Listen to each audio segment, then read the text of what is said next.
A sad day for us all. Denis was born in 1923 at England, a little village outside of Limerick in Ireland. The son of Denis, and his mother was Margaret. He had 4 brothers and 2 sisters.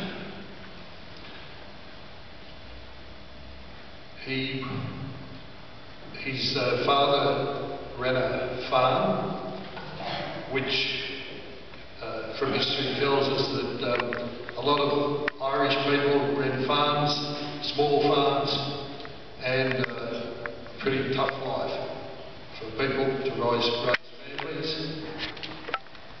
Not very much mechanical equipment at that stage of life. So we presume it was a pretty tough life for the Cronin family in Ireland in 1923. As well as that, around 1928, the big depression arrived and nobody escaped it in the world. So, it was pretty tough. Denis went to school, and one of his schoolmates came to Australia just a few years ago, and by way of conversation he said Denis was one of the really bright students, and it was unfortunate that due to circumstances he wasn't able to do a university degree. He was a real academic, but that's the way it was. But Denis made the best of his life. When you think about it, the war broke out in 1939. Denis would have been 16, and he would have been heading for the workforce. He was always in the clerical field, and he got jobs in Ireland. We don't know a lot about his early days on earth, but we do know that he worked in Ireland as a clerk, and also he went to England to seek work, and he worked there for some couple of years. Denis, to me, was not a risk man.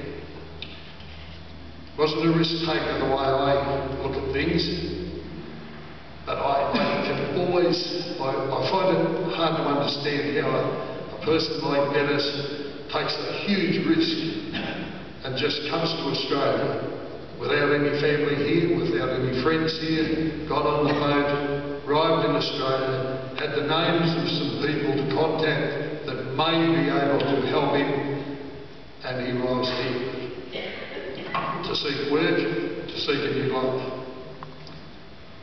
Big risk. I think the risk paid off. Denis, when he arrived, got accommodation around Albert Way and got a job at International Harvester. He worked there in the clerical department, and then moved on to a company called Felton Textiles, who were pretty big around Melbourne at that time. And he worked there for a couple of years. 1958, Denis met Denis Cronin at a dance in Manresa and pursued his suit, and eventually asked her to marry him, which they became engaged, and they married in October of 1960. One of the things that they both looked forward to dearly was their 50th wedding anniversary, but unfortunately just fell short of that. After they were married, Denis applied for a job at the SEC